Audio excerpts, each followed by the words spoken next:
The leaders of Japan and South Korea meet in Seoul to discuss security cooperation. Road deaths in Taiwan are at a 10-year high and still rising. Foxconn founder Terry Gou looks to drum up support for a presidential nomination, but how likely is he to win? Plus, a new Taiwanese international airline is under scrutiny as it tries to shake up the industry.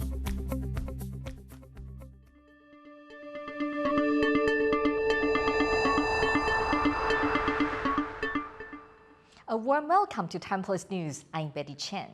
Taiwan's defense minister says that Washington's plan to send $500 million worth of military aid is not part of any existing sales package. Here's what he had to say. 这个无意，他没有在军售里面哦，有的军售呢有武器装备延宕嘛，延宕以后他可能会把现货或者以其他替代方式来先做一个救急或弥补。 The aid will be provided under the same emergency authority used to help Ukraine. It's part of $1 billion already approved by Congress for emergency aid to Taiwan. Many of the weapons Taiwan bought from the U.S. are currently delayed, including more than 60 advanced F-16 fighter jets. Japan's Prime Minister Kishida Fumio met with South Korea's President Yoon Suk-yeol in Seoul over the weekend. The two leaders are working to build ties and enhance security cooperation amid heightened regional tensions. But a complicated history between the two countries continues to loom large over proceedings. Ed Moon has this report. It's a trip which has been over a decade in the making. This weekend saw Japan's Prime Minister Kishida Fumio meet with South Korean President Yoon Suk-yeol in Seoul. It's the first time a Japanese leader has visited South Korea in 12 years. And the main item on their agenda, defense cooperation. The two countries see China and North Korea as increasingly posing threats to regional security. Kishida emphasized the need for security coordination in the lead-up to the G7 summit, which is due to take place in the Japanese city of Hiroshima later this month. この全体会合では、そうした二国間関係の進展について意見を交わしたいと思っています。また、G7 広島サミットも見据え、北朝鮮を含むインド太平洋地域の最新情勢やグローバルな課題における連携についても議論をしたいと思っています。The meeting follows on from Yoon's visit to Japan in March. Also the first time a South Korean leader had traveled to Japan in 12 years. In his time there, Yoon agreed to enhanced intelligence sharing and convinced Kishida to remove trade obstacles between the two nations. After the failed attempts by his predecessor to improve relations with Pyongyang, Yoon has doubled down on emphasizing the threats posed by North Korea's nuclear operations. 양국은 북핵 위협에 함께 노출돼 있습니다. 그 어느 때보다 안보 협력이 중요한 상황입니다. But even while South Korea and Japan make moves to enhance ties, there are still decades-old controversies hanging over the proceedings. In addition to territorial disputes over the waters between the two countries, there are significant historical tensions. Seoul is still demanding an apology from Tokyo to the Korean people who suffered under Japanese colonial rule, which lasted from the early 1900s to 1945. This includes for former comfort women, meaning women and girls who were forced into sexual slavery, and people who were sent to work in forced labor camps. Rallies were held on the streets of Seoul protesting Kishida's visit and the growing defense ties between the two countries. 첫 번째는 일본의 불법적인 식민지배 사죄 배상을 요구하는 바입니다. 3.16 정상회담 결과가 사실 이 식민지배에 대한 사죄 배상을 포기한 것이란 말이죠. 그래서 이것을 강력히 촉구하고요. While Kishida stopped short of offering an official apology on behalf of Japan, he did express his heartache over his nation's actions. Kishida also visited Seoul's National Cemetery to pay respect to the Korean independence activists who fought against the Japanese colonialists. But as the two countries prioritize regional security cooperation, the chances of a formal apology from Japan may continue to be a far-off prospect. Damon Lin, Sam Hui, and Ed Moon for TaiwanPlus. For more on what the two leaders discussed, our reporter Jaime Okan spoke to Riley Walters, Deputy Director of the Hudson Institute Japan Chair in Washington, D.C. How important is this meeting between South Korea's president and Japan's prime minister? The meeting between Prime Minister Kishida and President Yoon is very significant, I think, not just from a bilateral point of view, but certainly from Washington. Both South Korea and Japan are very close allies and partners of the United States. And officials here have noticed the tension between these two countries for a long time now. And it's really, I think, welcome to see sort of a thawing of this relationship. This meeting is certainly the highest level meeting between South Korea and Japan for quite some time. It definitely seems like there's momentum behind it. Hopefully that can keep that up. One of the things to come out of the summit that was held on Sunday is the push for a full restoration of diplomatic visits between the two countries. Given the geopolitical threat in the region, how significant is that? Well, what's really fascinating, I think, is if you look how the governments in both Tokyo and Seoul have been thinking differently about the region. Last year, the Japanese government issued their new national security strategy, which talks a lot more about the threat that China presents. The Yoon administration just released its Indo-Pacific strategy. Again, sort of much more southern looking than just on the Korean Peninsula. They're thinking about the greater Indo-Pacific region, with one eye toward China, with another eye towards North Korea. But they're thinking in a grander scheme. And on one level, it's how can we integrate better with what the United States is thinking about and how we are engaging with other allies and partners in the region for all myriad of issues: economic, security, climate change, so on and so forth. That was Riley Walters, Deputy Director of the Hudson Institute Japan Chair in Washington, D.C., speaking to our reporter Jaime Okan. Business magnate Warren Buffett says he favors Japan over Taiwan when it comes to investing. He says this is down to growing tensions between China and the United States. In February, Buffett surprised investors by revealing he had slashed his stake in Taiwanese chip-making giant TSMC. This weekend saw the annual meeting of his company, Berkshire Hathaway. At the event, Buffett called TSMC one of the world's most important and best managed companies. But he told attendees he would feel better about capital deployed in Japan rather than Taiwan. Buffett has also urged China and the U.S. to improve relations. Billionaire Foxconn founder Terry Gou is hitting the campaign trail as he seeks the opposition Kuomintang's presidential nomination for 2024. But as TaiwanPlus reporter Jeremy Olivier explains, even if he's nominated, Gou may still have troubles winning over Taiwan's voters. Meet Terry Gou, founder of Taiwanese electronics manufacturing giant Foxconn, and possibly the future leader of Taiwan. Gou is seeking the presidential nomination for Taiwan's 2024 elections. He's doing so on the opposition Kuomintang, or KMT's, ticket. And he says he's the best candidate to improve Taiwan's relations with China while ensuring the country's economic development.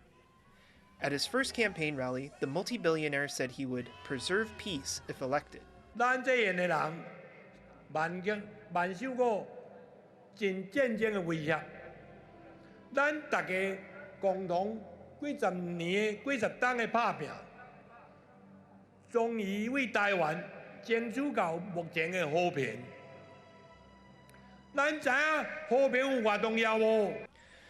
Gou has his work cut out for him.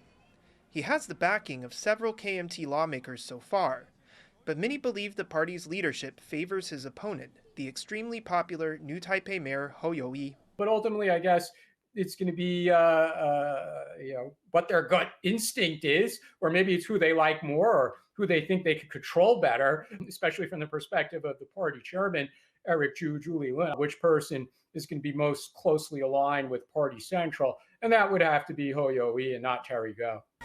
If Gou can pass that hurdle, a general election could be even tougher. He would be running against ruling Democratic Progressive Party, or DPP, candidate, current Vice President and Party Chair Lai Ching-te, a candidate well liked by the public for his strong support of Taiwan's sovereignty, and who is currently leading in most polls. Gou's business interests in China could also be a problem for him. Taiwan's voters are now more wary of China, even as an economic partner. In recent years, Guo has taken a stronger tone on China. During a March visit to the U.S., he urged Taiwan not to be too economically dependent on its increasingly aggressive neighbor. But with a tough election season soon approaching, this may not be enough to sway the people of Taiwan. James Lin and Jeremy Olivier for TaiwanPlus. In related news, former Taipei Mayor Ke Wen-je is also officially running for president. Ke on Monday registered to represent the Taiwan Peoples Party, or TPP, a party he founded in next year's election. Outspoken and sometimes controversial, Ke served as mayor of Taiwan's capital from 2014 to 2022. The ruling Democratic Progressive Party is fielding Vice President Lai Ching-te, while the main opposition Kuomintang, or KMT, has not announced its candidate. Ke says he has not ruled out the possibility of his party working together with the KMT. 当然，我们是团结一切可团结的力量，但是这不是流于密室政治的权力分配。 The number of road deaths in Taiwan has hit a 10-year high. According to the country's Traffic Safety Association, a big factor is the rise in delivery scooters. Joyce Zeng reports. An everyday risk for Taiwan's motorists. Here, road safety is such an issue that fatalities on the streets are 8 times higher than other advanced economies, and that figure is still climbing. According to the country's Traffic Association's latest data, there were 3,085 road deaths last year, a record high since 2013. The death toll from the first 2 months of this year is also already up 10% from the same period last year. Taiwan's former transport minister thinks the boom in moped deliveries are a driving cause. 他们在尖峰小时里面，在街头里面比较用速度来争取他的这个服务机会，应该会变成是一个蛮重要的一个原因。 Around 72% of people in Taiwan use food delivery services, as takeout is relatively cost and time effective. But the freelance delivery workers say they lack proper government support. In one union meeting, drivers took issue with delivery apps' free rein to set pay received per order. Coupled with the 12-hour working limits, many drivers race to complete as many orders as possible to make a living. 因为薪资比较短少，大家为了冲那个趟次跟单量，其实真的都没有在顾好自己的生命。 Ultimately, the issue goes beyond riders or pedestrians. Given the country's low wages and rising inflation, the need to make ends meet looms large in the issue to keep Taiwan's streets safe. Andy Xue and Joyce Chen for TaiwanPlus. New Taiwanese international airline Starlux is under scrutiny due to delays and canceled flights over the weekend. Over 300 passengers had to sleep on the floor in Narita Airport. As Wong explains, it's all part of the challenge of breaking into the air industry. Stranded at the airport, these Starlux passengers should already be in Taiwan, except they're stuck in Tokyo's Narita Airport. They were made to wait on the plane for hours before learning their flight was canceled. 今天知道12点不能飞的话，其实可以先让我们下飞机稍作休息，因为大家在那个密闭的空间里面坐了好几个小时，其实蛮不舒服的。Starlux is Taiwan's newest international airline. Barely 3 years old, it was founded by Zhang Guowei, former EVA Air chairman and the fourth son of the founder of Evergreen, one of the world's largest container shipping companies. With a small fleet of 18 Airbuses, Starlux has goals of reaching 50 planes by next year, flying to Asia and the United States. Their aim is to break the duopoly of EVA Air and China Airlines to become the third Taiwanese international airline. As the airline's chairman, Zhang flew to Japan to apologize to the stranded passengers and to offer full refunds. 这块呢，说真的，要是我也很生气的，我就尽量这样子，好吧？真的。 It's been a challenging weekend for Starlux. This passenger video captures a bumpy ride in bad weather. Another Starlux flight from Taiwan to Los Angeles was delayed for 24 hours. Disgruntled passengers are swearing off flying with Starlux again, but others have called for understanding. While delays and cancellations are part of the industry, Starlux will have to work hard to build its name and make a dent in the highly competitive airline market. Kamashu and Wong for TaiwanPlus. The makers of Barbie dolls have brought out a new model based on the late Hollywood actress Anna Mae Wong. Wong is the first Asian American figure featured in Barbie's Inspiring Women collection. She's considered Hollywood's first Chinese American actress and broke barriers in the industry in the 1920s at a time of open racism and stereotyping. Barbie makers Mattel say they released the doll to mark the Asian American and Pacific Islanders Heritage Month in the U.S. Coming up, Taiwan-raised shrimp reached record sizes, even as shrimp farmers struggle.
Welcome back. You're watching TaiwanPlus News.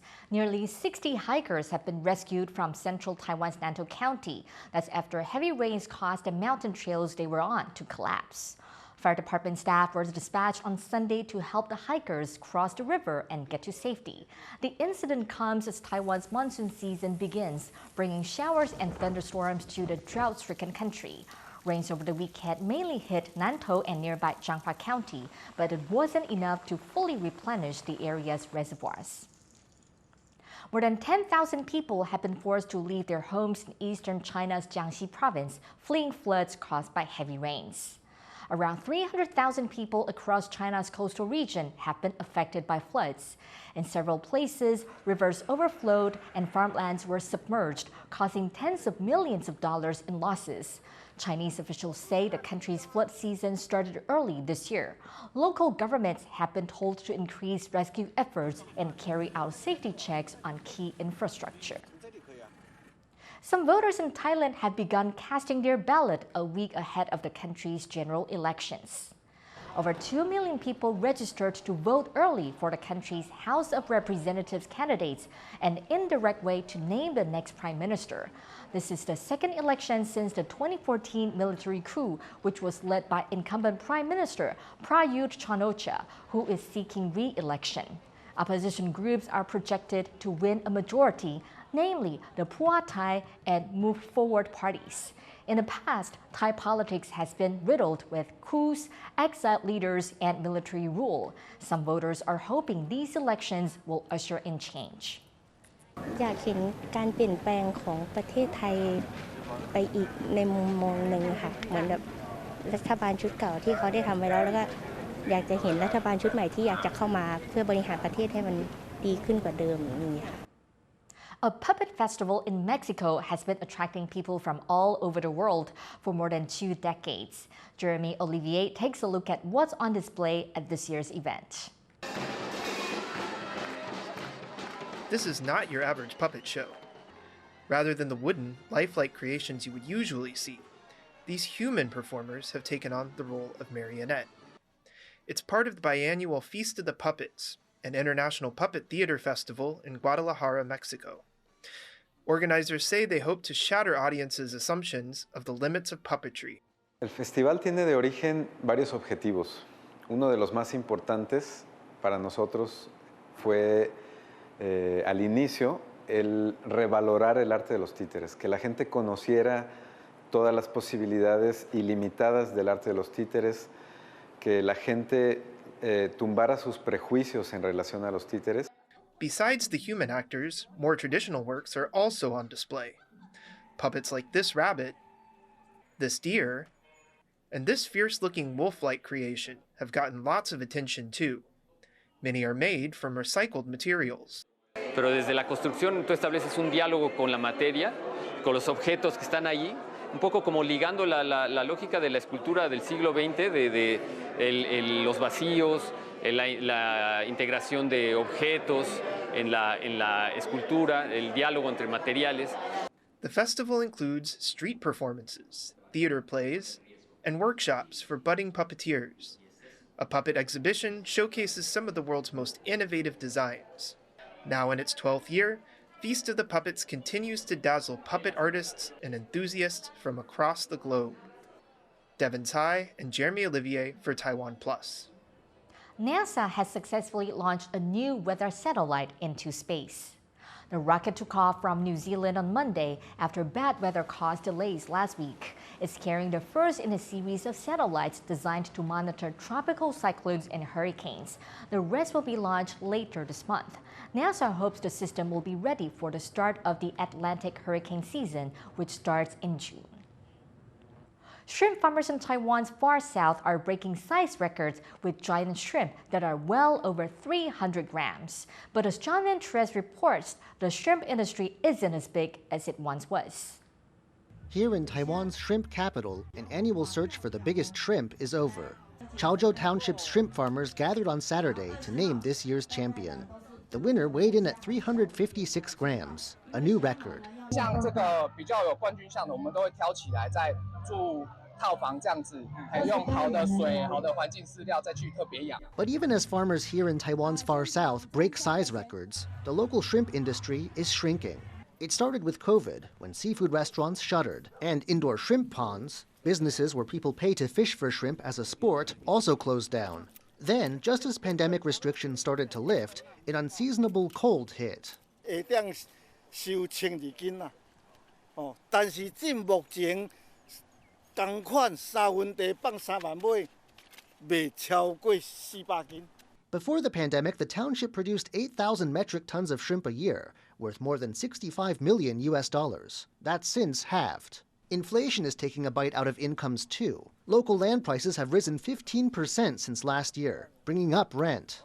Plus, feed for the shrimp is growing more expensive. The township office is calling on Taiwan's consumers not to be put off by the rising cost of shrimp.